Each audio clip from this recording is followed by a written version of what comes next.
दर्शकों नमस्कार, राम राम, जय श्री राम और जय माता दी। मैं हूँ अश्विनी मगोत्रा और आप देख रहे हैं अपना पसंदीदा न्यूज़ चैनल जम्मू तरकश।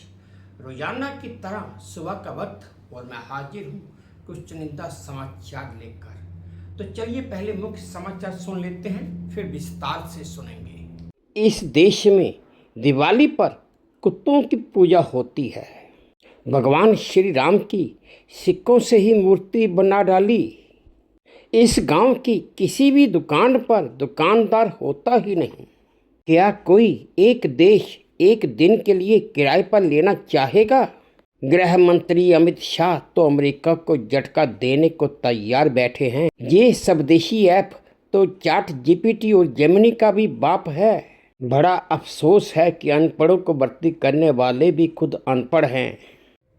दर्शकों, नेपाल दुनिया में एक ऐसा देश है जहाँ पर दिवाली में कुक्कुर तिहार नाम की पूजा होती है, जिसमें कुत्तों को मृत्यु के देवता का दूत मानते हुए इनकी पूजा की जाती है।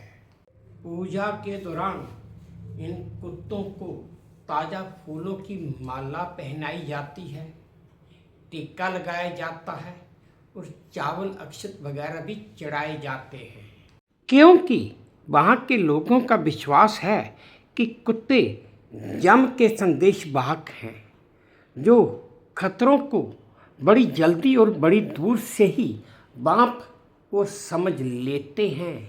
अगला समाचार ये है कि उत्तर प्रदेश के लखनऊ के फन रिपब्लिक मॉल में 1, 5 और 10 रुपये के 2500 किलो के सिक्कों से भगवान श्री राम की 18 फीट ऊंची प्रतिमा बना दी गई है और ये प्रतिमा यानी कि मूर्ति इस समय सोशल मीडिया पर बड़ी तेजी से वायरल भी हो रही है। रिपोर्ट्स के मुताबिक 5 मूर्तिकारों ने 20 दिन की कड़ी मेहनत के बाद इस मूर्ति को तैयार किया है।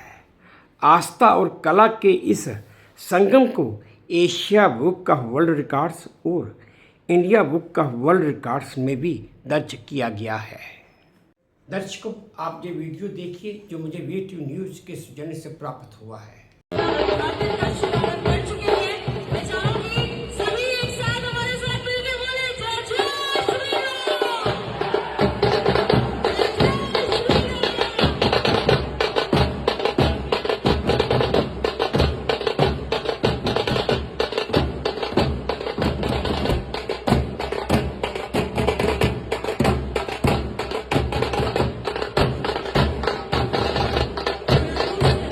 अगला समाचार यह है दर्शकों कि रिपोर्ट्स के मुताबिक नागालैंड के खोनोमा गांव में किसी भी दुकान पर कोई भी दुकानदार नहीं होता है और जो कोई भी सामान खरीदने आता है वो सामान लेता है और पैसे खुद ही वहां पर रख कर चला भी जाता है ना। कितनी हैरानगी की बात कि दुकानदार के बगैर ही दुकानें चलती हैं। और तो और इस गांव से आज तक कोई भी चोरी या अन्य किसी अपराध की कोई भी घटना सामने नहीं आई है।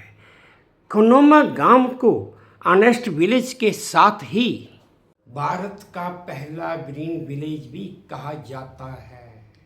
अगला समाचार ये है दर्शकों कि यूरोप के मध्य में स्थित लिंकटेनस्टीन एक ऐसा देश है जिसे कोई भी एक दिन के लिए किराए पर ले सकता था। दरअसल लिंकटेनस्टीन ने एक टूरिज्म मार्केटिंग अभियान के तहत एक पैकेज निकाला था जिसके मुताबिक कोई भी उस देश को एक दिन के लिए किराए पर ले सकता था और वो जो पैकेज निकाला गया था उस पैकेज में 900 मेहमानों को सभी सुविधाएं दी जाती थी, जिसमें पर्सनल सड़क से लेकर पर्सनल मुद्रा भी शामिल थी। इसलिए इसका एक दिन का किराया 70,000 अमेरिकी डॉलर था। खैर दर्शकों, ये ऑफर अब समाप्त हो चुकी है। अगला समाचार ये है कि भारत के गृह मंत्री अमित शाह के जोहो मेल पर शिफ्ट होने के बाद से एसएम पर चर्चा है कि उन्होंने इनडायरेक्टली अमेरिका के राष्ट्रपति ट्रंप को जवाब दिया है। कुछ दिन पहले ट्रंप ने ट्वीट किया था कि वो भारतीय सामानों पर टैरिफ बढ़ा रहे हैं। वहीं अमित शाह ने जोहो पर स्विच करने के बाद पोस्ट किया कि भविष्य में सभी कॉरेस्पॉन्डेंस के लिए यही मेल एड्रेस यूज़ करें। अगर भारतीय जोहो पर स्विच करते हैं तो अमेरिकी टेक कंपनियों को झटका लगना तय है। भारत में एक नया स्वदेशी ऐप अरताई बहुत तेजी से पॉपुलर हो रहा है और इसे भारतीय कंपनी जोहो ने ही बनाया है। अरताई ने तो चैट जीपीटी और गूगल जेमिनी जैसे बड़े पॉपुलर को भी डाउनलोड्स के मामले में पीछे छोड़ दिया है। गूगल प्ले स्टोर पर 27 सितंबर 2025 को ये ऐप 170वें स्थान पर था, लेकिन 1 अक्टूबर को ये ऐप तीसरे स्थान पर आ गया और उसके अगले ही दिन यानी कि 2 अक्टूबर 2025 को पहले स्थान पर आ गया। अगला समाचार यह है दर्शकों कि कुछ दिन पहले जैसा मैंने एक खबर में बताया था कि हिमाचल के सिरमौर में एक सरकारी स्कूल के टीचर ने गलत चेक भरा था और उस सरकारी टीचर को ये खबर वायरल होने के बाद सस्पेंड भी कर दिया गया। लेकिन क्या आप जानते हैं कि उस सरकारी टीचर का जो सस्पेंशन ऑर्डर निकला उसमें कितनी गलतियां हैं?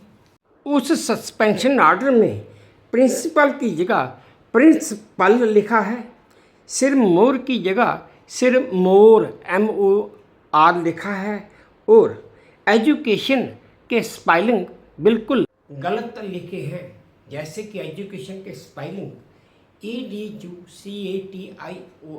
होता है, वहाँ पर लिखा है EDUCATIOIN,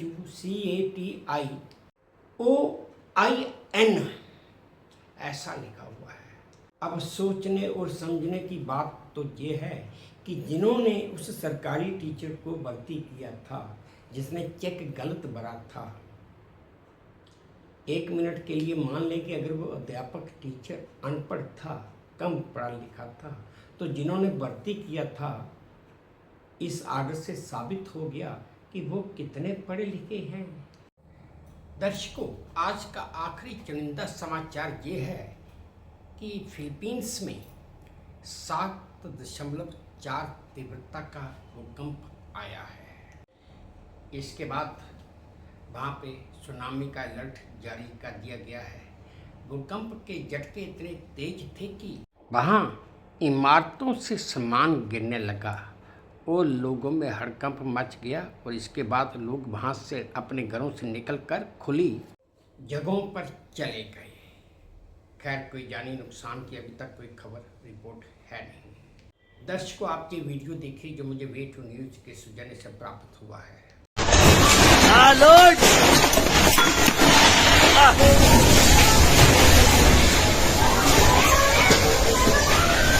Tago! Tago!